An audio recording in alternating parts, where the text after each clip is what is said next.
Buenas tardes, hermanas, hermanos. Un saludo también a todos los que siguen escuchando nuestras pequeñas reflexiones desde Chucuito, desde el altiplano.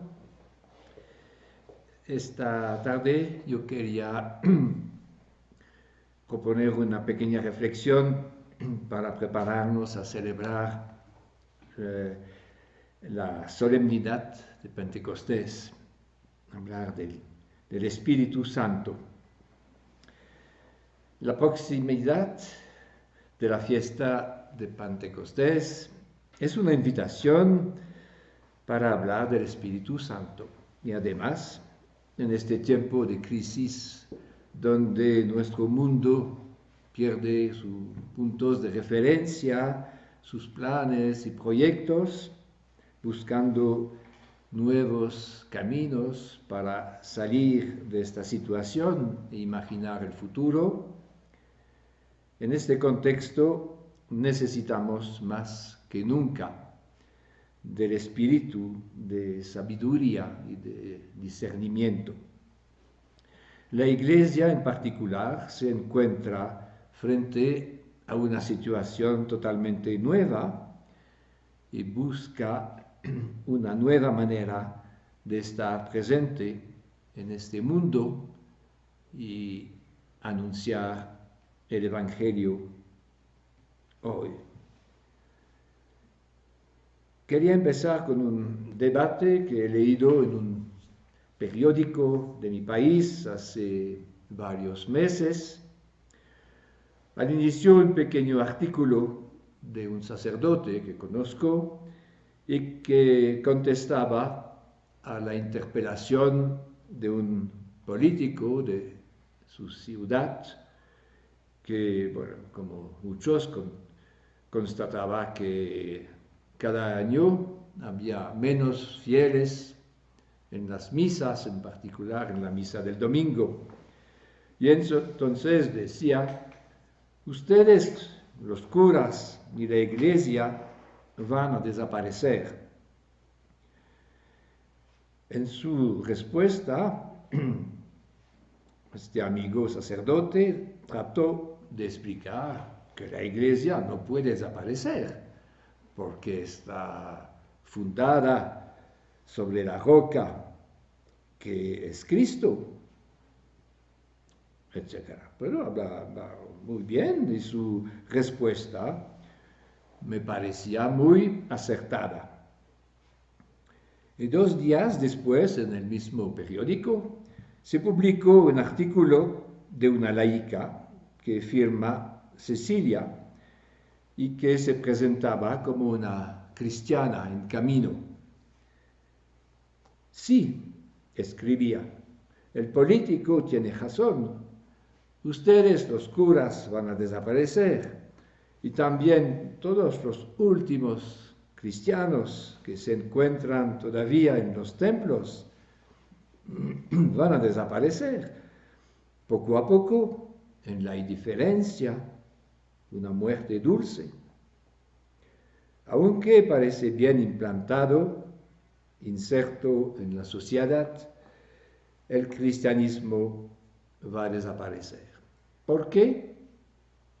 Porque el verdadero cristianismo no existe todavía. Sí, si continuaba Cecilia, el cristianismo de pertenencia es bien visible. El verdadero y auténtico cristianismo, es decir, el hecho de ser Cristo por los demás, animado por la fe, la esperanza y el amor, no existe todavía. El cristianismo no está desapareciendo, puesto que no ha nacido todavía. En lugar de tratar de reanimar el cristianismo de pertenencia, reencontremos la fuerza revolucionaria del Evangelio para dar a luz al cristianismo auténtico. Se trata de la coherencia entre la palabra y la existencia, de pasar de la creencia a la fe. Bueno, eso es el artículo de esta cristiana en camino. Esta reacción, a pesar del lado un poco polémico y provocador, me ha hecho reflexionar. Quizás me ha llamado la atención porque hice un acercamiento con lo que estaba justamente leyendo en este momento, en la carta a los Gálatas de San Pablo. En esta carta, San Pablo insiste constantemente: tienen que optar, vivir según la ley o vivir según la fe, vivir según la carne o vivir según el Espíritu, o la fuente de la vida es el Espíritu y el hombre se abre a su acción por la fe, o el hombre pretende ser él mismo esta fuente y justificarse por sus buenas acciones y observancias. En este caso, es un hombre carnal, entre comillas, según la expresión de Pablo. Es un poco lo que decía el autor del artículo. Se trata de pasar de la creencia a la fe. Lo que San Pablo llama la carne es la situación de la persona que se establece en una actitud de autosuficiencia. Es el creyente instalado, satisfecho de sí mismo. Y el Evangelio quiere liberarnos de esta actitud, al revelar nuestra vocación de hijo e hija de Dios. El Evangelio nos invita a una actitud de fe. Una actitud que nos permite acoger al Espíritu de Jesús, de tal manera que podamos también decir, como San Pablo, es Cristo que vive en mí.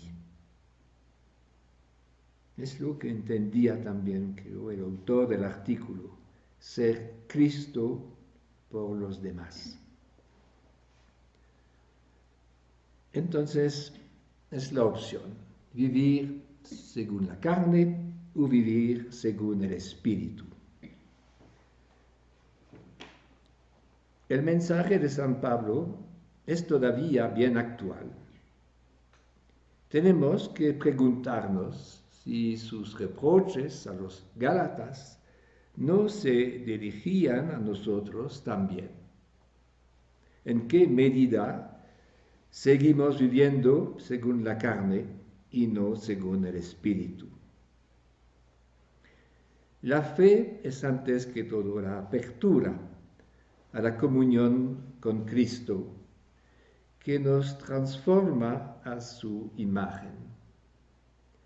Con la acción del Espíritu, Cristo llegue a tomar forma definitiva en nosotros. El cristiano no está llamado a conservar una creencia, sino a acoger la acción del Espíritu en una actitud de fe, de confianza y de apertura. Como dice el capítulo 5, versículo 25, si vivimos gracias al Espíritu, comportémonos, caminemos también según el Espíritu. Esta palabra fuerte de San Pablo interpela a todos los cristianos de todos los tiempos. ¿Somos verdaderamente hombres y mujeres de fe?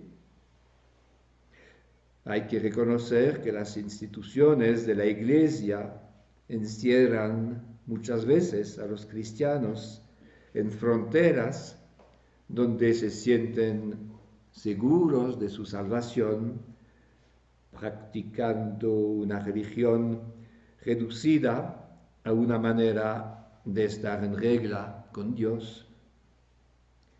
Eso es lo que San Pablo llama vivir según la carne. Pero la Iglesia, que empezó en Pentecostés con el Espíritu Santo, no puede pretender encontrar su perfección gracias a obras y estructuras humanas, carnales. La Iglesia debe preguntarse siempre si está formando una comunidad de discípulos abierta al soplo del espíritu del amor que animaba la vida de Jesús.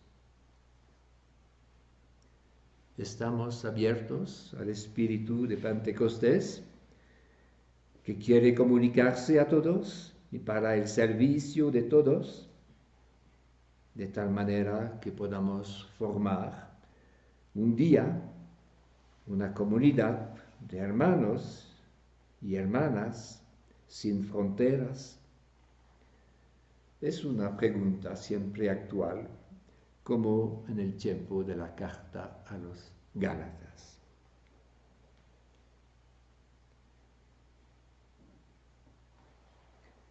¿Cuál es tu vocación? Es una pregunta muy importante.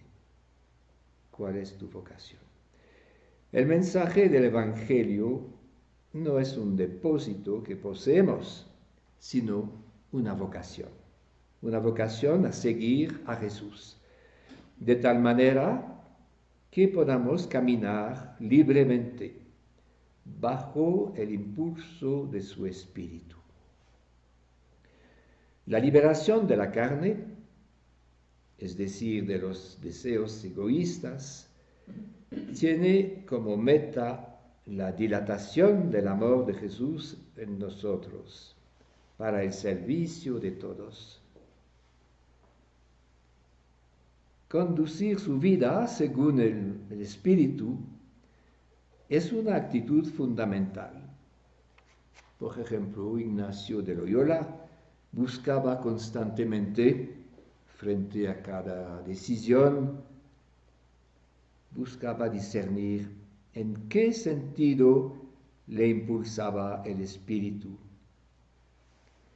El Espíritu obra sin cesar en lo cotidiano, como un guía interior, y tenemos que invocarle constantemente, invocar su luz, buscar su inspiración.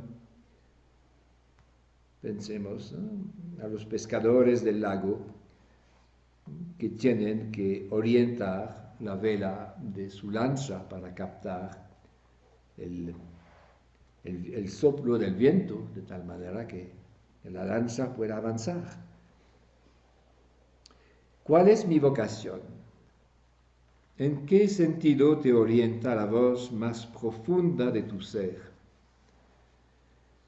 Es una cuestión que cada persona y cada comunidad debe preguntarse, no solamente al inicio de un camino, pero a cada etapa de su itinerario. El trabajo del Espíritu no se realiza en un solo día.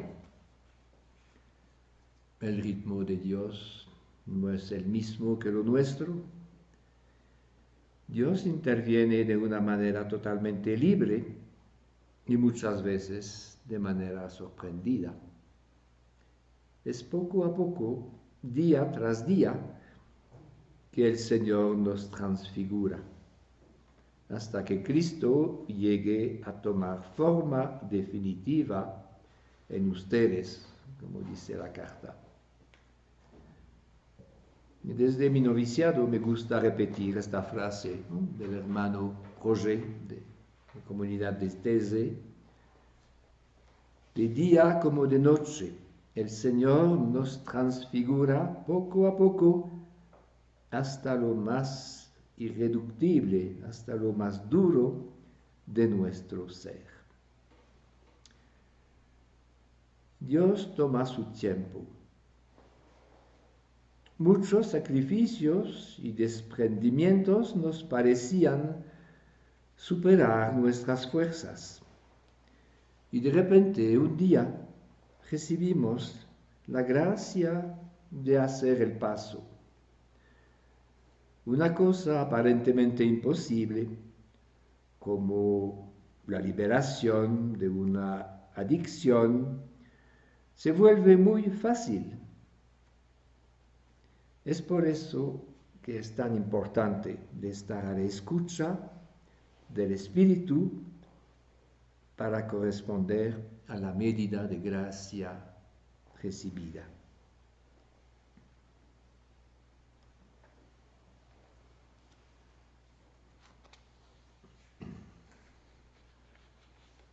Una palabra ahora a propósito del combate espiritual. Caminar según el Espíritu es un gran desafío, es un combate.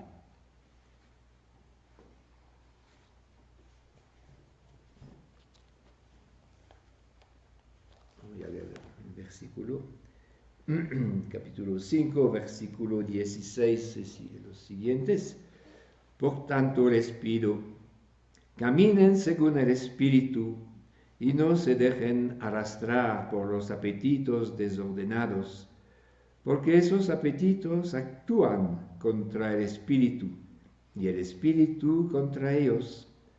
Ambos combaten entre sí y por eso ustedes no pueden realizar sus buenos deseos. Pero si se dejan conducir por el Espíritu, no están bajo el dominio de la ley. Entonces sigue con el fruto de los apetitos desordenados, pero también los frutos del Espíritu. Fundamentalmente, el fruto del Espíritu es el amor. El combate espiritual es un tema esencial de la vida cristiana, en particular de la vida monástica. Encontramos este tema en la tradición monástica desde el inicio con la vida de San Antonio.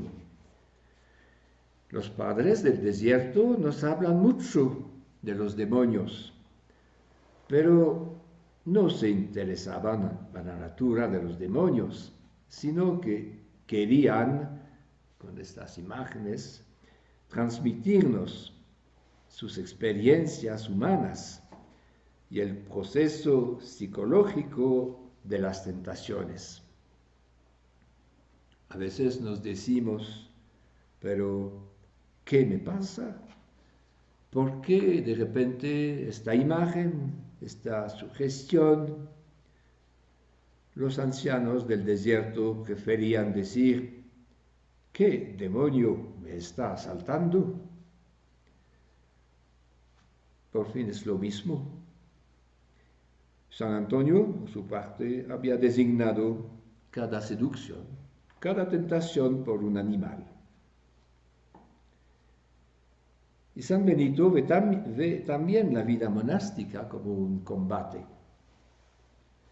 Renuncia a tus propias voluntades y toma las potentísimas y gloriosas armas de la obediencia.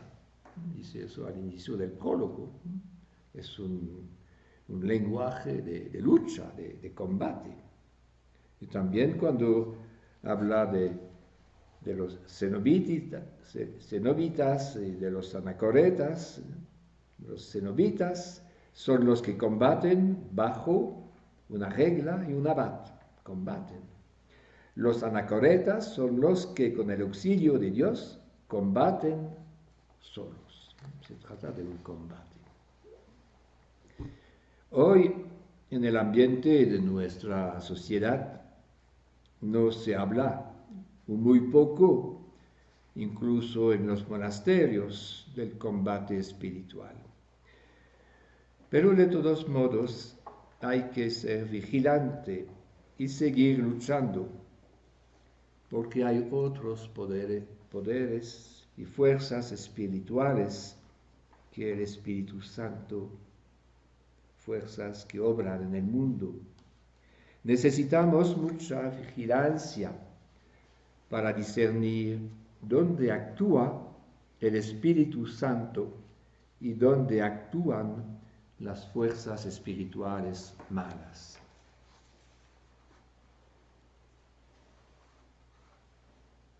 Entonces, para que la lucha sea eficaz, hay primero que afinar nuestros sentidos espirituales. Hay que cuidar para no perder la sensibilidad del corazón. El peligro es el corazón duro. Poco a poco la palabra de Dios no nos dice nada. Perdemos el gusto de las cosas de arriba y de la vida interior. Entonces la primera lucha es para guardar un corazón sensible a las realidades espirituales. ¿Y qué sensibiliza y despierta el corazón de su sueño? Sino, antes que todo, la palabra de Dios. Además de la esclerosis del corazón, el otro gran peligro es el corazón dividido. Aborrezco los corazones divididos, dice el Salmo 118. Nuestra opción por Jesús y su Evangelio debe ser clara y sin condición. Y para luchar con eficacia, hay que saber que somos lo que dejamos entrar en nosotros. Nuestra mente y nuestro corazón son impregnados, llenos de lo que dejamos entrar. Y con respeto a eso podemos actuar. La lucha espiritual tiene que ser vigilante primero a lo que acogemos, a todo lo que dejamos entrar, a través de las lecturas, de las imágenes, de las conversaciones, etc. En este ámbito, al menos, tenemos un poder de decisión, mientras que nos sentimos muy impotentes frente a los pensamientos que vuelan y nos asaltan.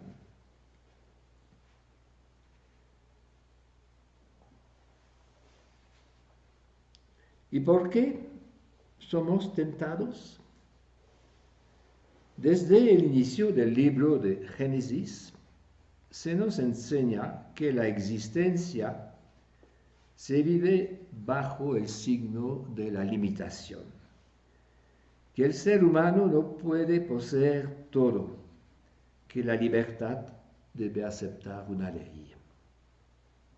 Pero Adán y Eva, y ellos son el hombre y la mujer de siempre, ellos viven este mandamiento como una frustración.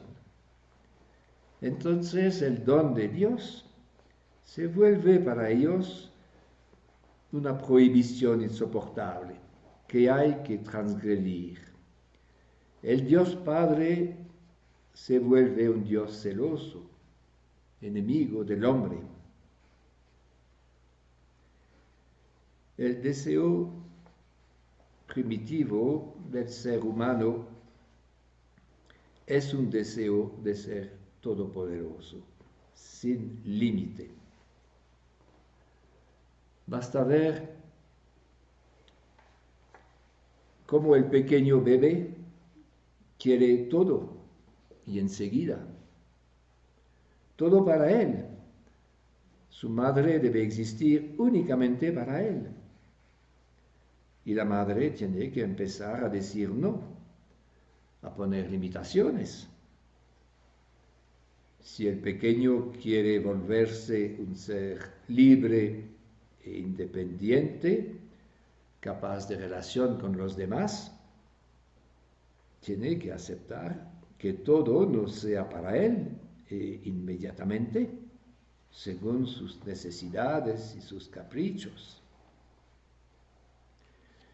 También lo vemos con los adultos. En este sentido, el afán sin fin de acumular dinero, la dominación y la superioridad sobre los demás dan el sentimiento de poder sin límites. Dan el sentimiento de hacer retroceder la muerte. ¿Por qué nacemos con la angustia de la muerte?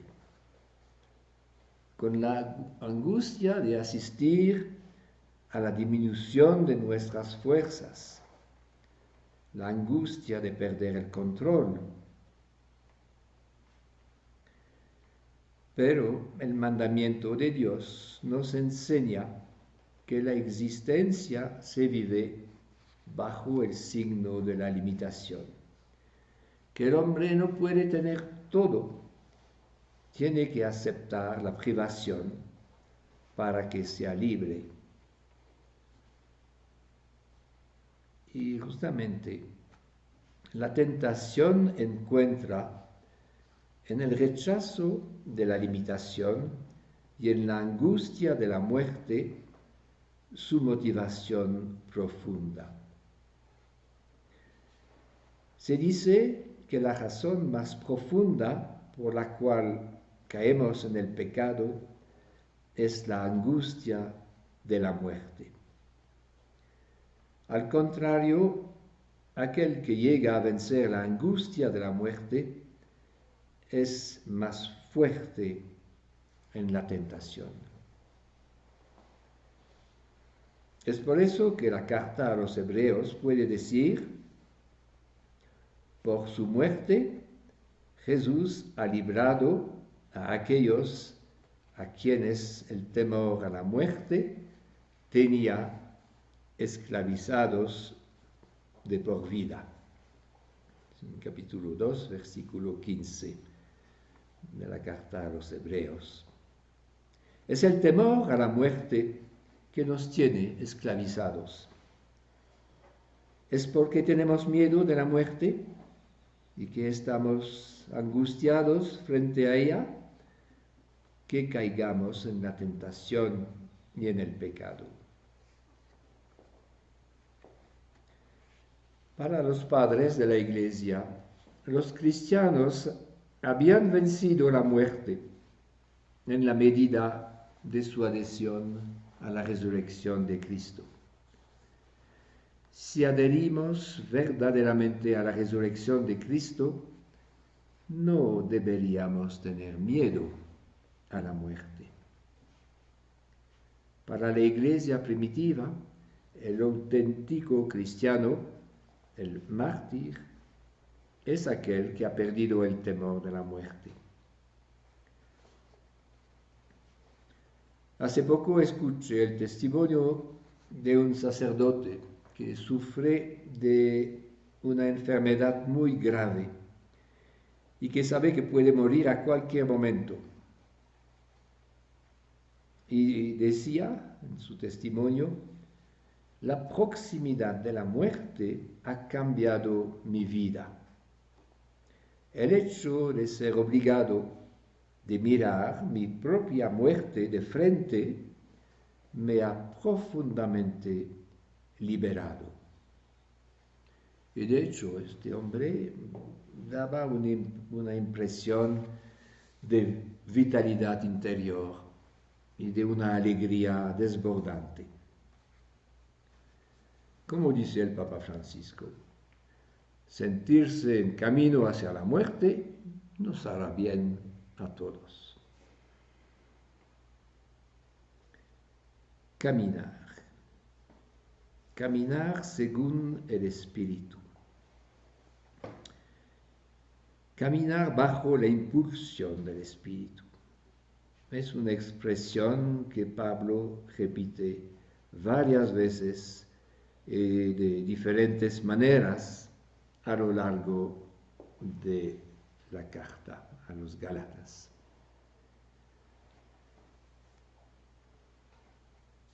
Tenemos que tratar de vencer las tentaciones para vivir bajo el dominio del Espíritu y reanimar constantemente el fervor de la vida espiritual.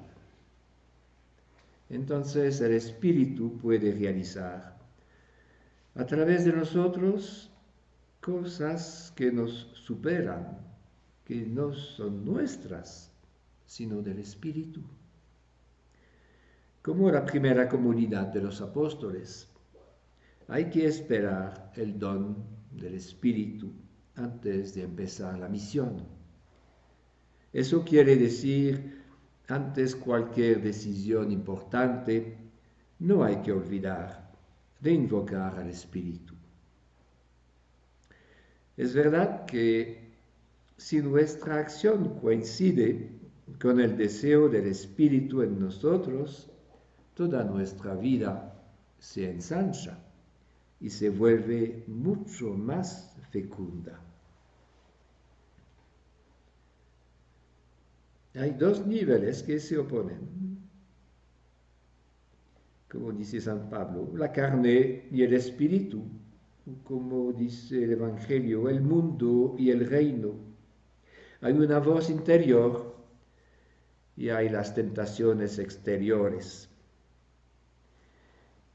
Cada vez que hemos caído, tenemos que reconocer que una pequeña voz interior nos había alertado, pero que no hemos querido escuchar. Seguir el Espíritu de Jesús es seguir una presencia en nosotros. Pero eso supone que seamos despertados a esta presencia, que seamos en comunión con el Señor, como el sarmiento a la vid. Por ejemplo, siento que tengo que orar más. El Espíritu me empuja a orar, pero no lo hago porque tengo mucho trabajo o porque estoy dispersado por varias distracciones. La carne no me empuja a rezar y resultó que no me decido a seguir la voz discreta del Espíritu. Entonces me siento triste, tibio, en una situación de desolación espiritual. La carne en mí me da constantemente justificaciones u razones buenas, incluso obstáculos para disuadir mi buena intención. Mientras que de su lado el Espíritu me murmura: tenga confianza, y suscita en mí el deseo de la oración. Es un combate, un ejemplo de un combate espiritual. Y más lo que está en juego es importante, más el combate es duro. No voy a encontrar la paz mientras no me decido seguir al Espíritu, porque el Espíritu me empuja hacia los bienes que pueden saciarme, mientras que todas mis pequeñas compensaciones no pueden saciarme. A propósito, otro consejo habitual que no hay que olvidar: no debemos tomar una decisión cuando estamos en la desolación espiritual. pero esperar que nos volvemos a encontrarnos en la paz. Pero también no hay que cambiar una decisión tomada en la consolación espiritual, y no una decisión que hemos tomado en la luz. Se trata de quedarse fiel a lo que hemos percibido claramente en la luz. Si hay una resistencia interior, mejor no actuar y esperar que la cosa se vuelve clara. Mientras tanto, llevar esta intención en la oración y, por supuesto, en la duda, es importante también de compartir con alguien de confianza para no caer en la ilusión.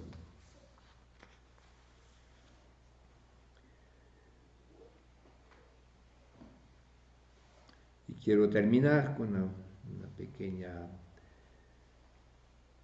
palabra a propósito de nuestra solidaridad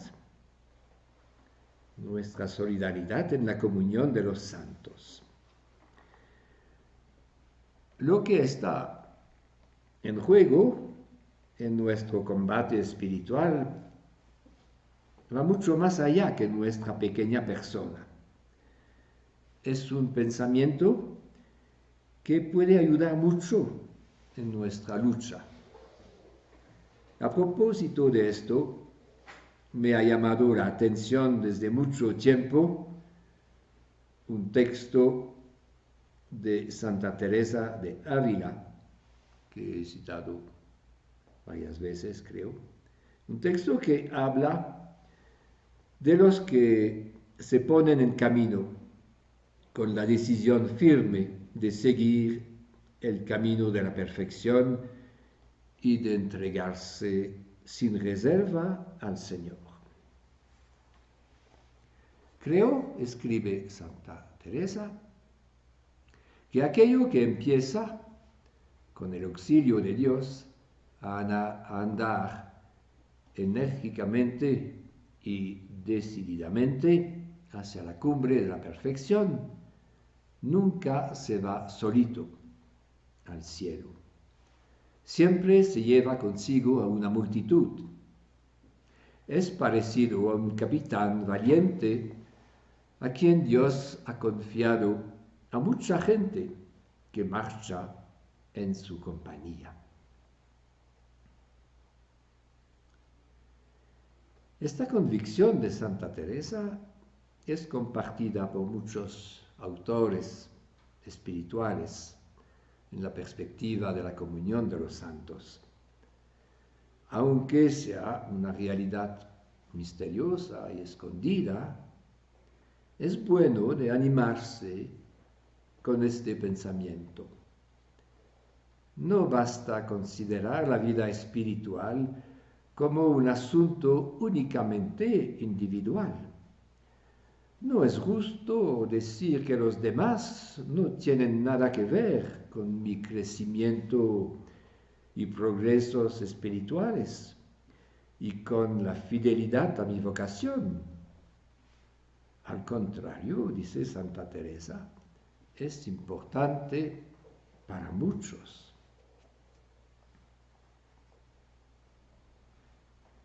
Después de 27 años de vida religiosa, bastante mediocre, según lo que confesaba Teresa de Ávila, lo que le ha empujado a ponerse en camino decididamente de una vez es justamente este descubrimiento, la toma de conciencia que la manera con la cual vivía su vocación era importante por otros. También nosotros podemos creer que de nuestra lucha, de nuestra generosidad y de nuestra victoria contra el mal, depende la luz para muchos.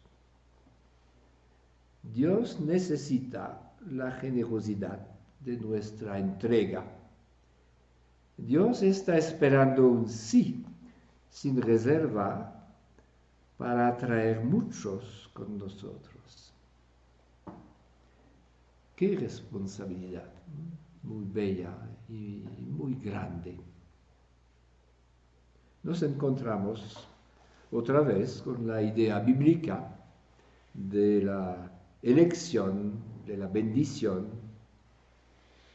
Dios no escoge a alguien como a Abraham para que los demás sean excluidos. Al contrario, Dios quiere que por este medio de la elección de una persona, que muchos sean salvados y bendecidos. La meta de la elección de uno o de una es para el bien de todos.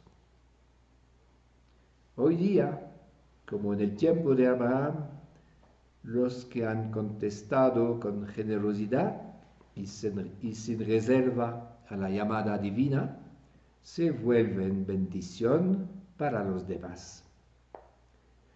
Los que, como San Benito, se han unificado en presencia de Dios y no anteponen nada al amor de Cristo, se vuelven luz para muchos.